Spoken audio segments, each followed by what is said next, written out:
नमस्कार, स्वागत है आपका study for life YouTube channel में। आज का हमारा टॉपिक है भारतीय राष्ट्रवाद। आज हम भारतीय राष्ट्रवाद पर चर्चा करेंगे। राष्ट्रवाद के निर्णायक तत्वों में ये भूमिका है। राष्ट्रवाद के निर्णायक तत्वों में राष्ट्रीयता की भावना सबसे अधिक महत्वपूर्ण है। क्या महत्वपूर्ण है? राष्ट्रीयता की भावना सबसे अधिक महत्वपूर्ण है। राष्ट्रीयता की भावना किसी राष्ट्र के सदस्यों में पाई जाने वाली सामुदायिक भावना है जो उनका संगठन सुदृढ़ करती है। सामान्यतः भारत में राष्ट्रवाद का उदय और विकास उन कारकों का परिणाम माना जाता है जो भारत में उपनिवेशी शासन के कारण उत्पन्न हुए हैं, जैसे नई नई संस्थाओं की स्थापना, रोजगार के नए अवसर का सृजन, संसाधनों का अत्यधिक दोहन। दूसरे शब्दों में भारत में राष्ट्रवाद का उदय कुछ उपनिवेशी नीतियों द्वारा एवं कुछ उपनिवेशी नीतियों के विरुद्ध प्रतिक्रिया के स्वरूप हुआ है, किंतु विभिन्न परिस्थितियों के अध्ययनोपरांत यह ज्यादा तर्कसंगत होता है कि भारत में राष्ट्रवाद का उदय किसी एक कारण या परिस्थिति से उत्पन्न न होकर विभिन्न कारकों का सम्मिलित प्रतिफल था।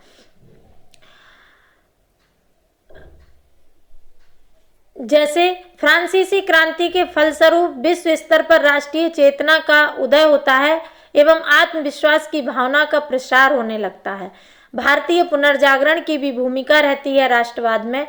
अंग्रेजों द्वारा भारत में जो आधुनिकता को बढ़ावा दिया गया, इससे भी राष्ट्रवाद का उदय होता है। ब्रिटिश नीतियों के विरुद्ध जो भारतीयों में आक्रोश उत्पन्न होता है, उससे भी राष्ट्रवाद उत्पन्न होता है। भारतीय एवं उपनिवेशी हितों में विरोधाभास।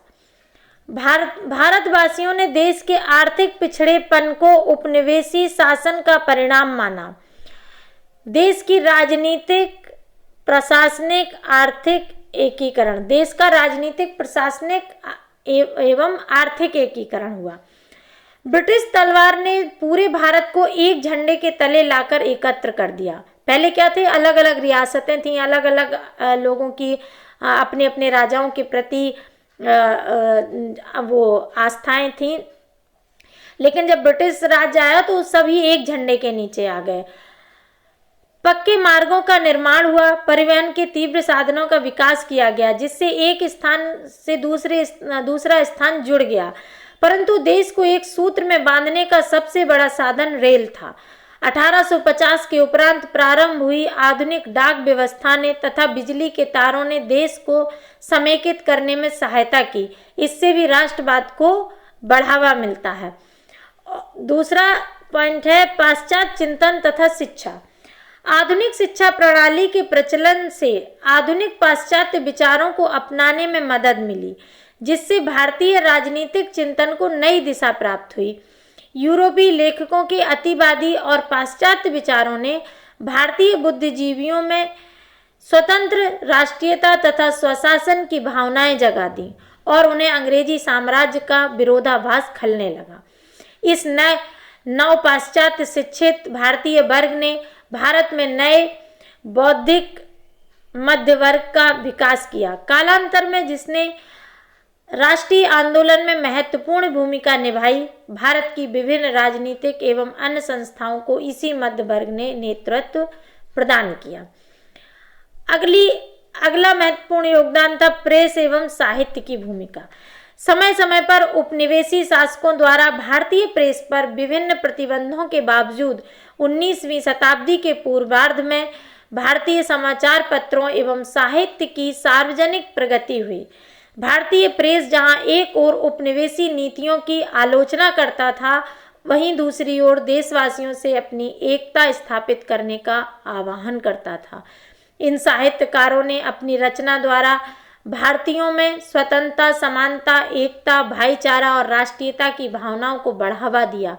साहित्यकारों के इन प्रयासों से आधुनिक राष्ट्रवाद के विकास को प्रोत्साहन मिला।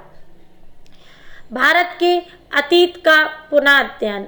अतीत में कितने कितने महान लोग हुए, इसका भी अध्ययन कराया गया, क्योंकि अंग्रेज तो कहते थे कि भारतीय लोगों का कुछ राय नहीं है तो असभ्य हैं, बर्बर हैं, इस तरह से कहते थे, कुत्ते से तुलना करते थे। होटलों में लिखा रहता था कि Indians and dogs are not allow, मतलब भारतीय लोग और कुत्ते होटल में अलाउ नहीं है। विभिन्न राष्ट्रवादी इतिहासकारों जैसे R.G. भंडारकर, R.L. मित्रा व स्वामी विवेकानंद इत्यादि ने भारत की प्राचीन सांस्कृतिक विरासत को पुनर्व्याख्यायित कर राष्ट्र की एक नई तस्वीर पेश की, जिससे लोगों में राष्ट्र प्रेम व राष्ट्रीयता की भावना जागृत हुई।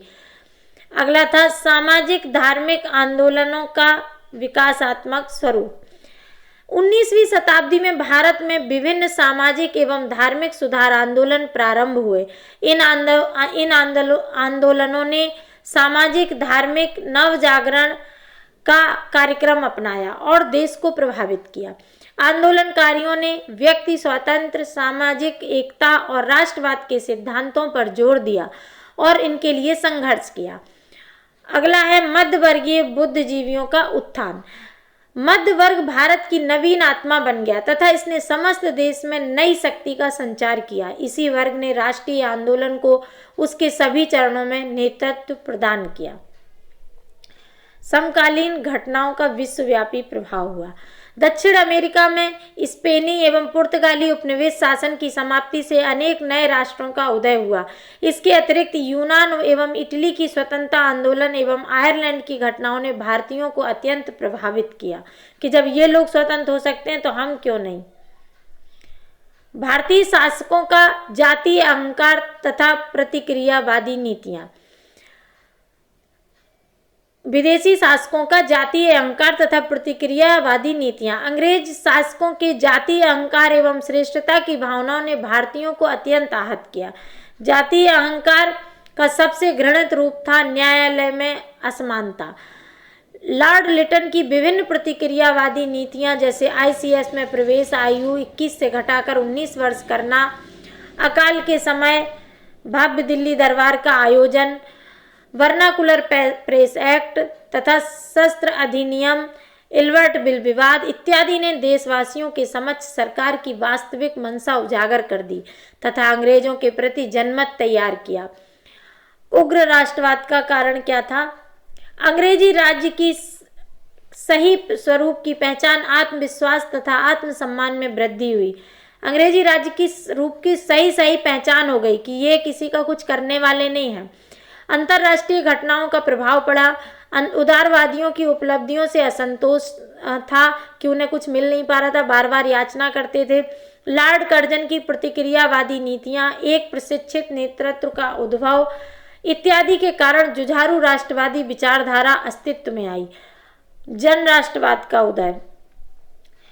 प्रथम विश्व युद्ध के उपरांत उत्पन्न हुई आर्थिक कठिनाइयां, युद्ध में सहयोग के बदले राजनीतिक लाभ की अपेक्षा विश्वव्यापी साम्राज्यवाद से राष्ट्रवादियों का मोह भंग होना, रूसी क्रांति का प्रभाव पड़ना, सांप्रदायिक राष्ट्रवाद। एक ही समूह या किसी विशेष धार्मिक समुदाय का प्रतिनिधित्व करने वाले सभी लोगों के हित समान होते हैं, इस तरह की विचारधारा को लेकर सांप्रदायिक राष्ट्रवाद की उत्पत्ति होती है। राष्ट्रवाद की आलोचना। टैगोर ने राष्ट्रवाद की आलोचना करते हुए अंतरराष्ट्रवाद को महत्व दिया। राष्ट्र राज्य की आक्रामक नीति का विरोध किया। प्रतिस्पर्धी वाणिज्यवाद की अवधारणा का विरोध हुआ। प्रजातिवाद भी इससे उत्पन्न हुआ। आइंस्टाइन के अनुसार राष्ट्रवाद एक बचकाना बीमारी है, यह मानव जाति का चेचक है। आइंस्टाइन कहते हैं कि राष्ट्रवाद एक बचकाना बीमारी है, यह मानव जाति का चेचक है। टैगोर कहते हैं मानव की सहिष्णुता तथा उसमें निहित नैतिकता जन्य परमार्थ की भावना राष्ट्र की स्वार्थपरायण नीति के चलते समाप्त हो जाएंगे। उपर्युक्त विचारों से स्पष्ट हो जाता है कि भारत में राष्ट्रवाद का उदय और विकास उन परिस्थितियों में हुआ जो राष्ट्रवाद के मार्ग में सहायता प्रदान करने के स्थान पर बाधाएं पैदा करती हैं। वास्तविकता यह है कि भारतीय समाज की विभिन्नताओं में मौलिक एकता सदैव विद्यमान रही है और समय समय पर राजनीतिक एकता की भावनाओं भी उदय होती रही है। B.A. स्मिथ कहते हैं वास्तव में भारतवर्ष की एकता उसकी विभिन्नताओं में ही निहित है। ब्रिटिश शासन की स्थापना से भारतीय समाज में नए विचारों व नई व्यवस्थाओं को जन्म मिला। इनके बीच हुई क्रियाओं प्रतिक्रियाओं के परिणाम स्वरूप भारत में राष्ट्रीय विचारों को जन्म दिया।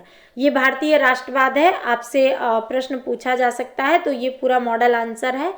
आप इसे लिख सकते हैं, इसमें से कोटेशन या जो भी लेना चाहें ले सकते हैं, या पूरा प्रश्न भी आप पूछा जाता है तो एक साथ तैयार करके लिख सकते हैं। और आप इस वीडियो को शेयर करें ताकि और लोग भी इससे जुड़ सकें, और हमारे चैनल को सब्सक्राइब भी करें। धन्यवाद।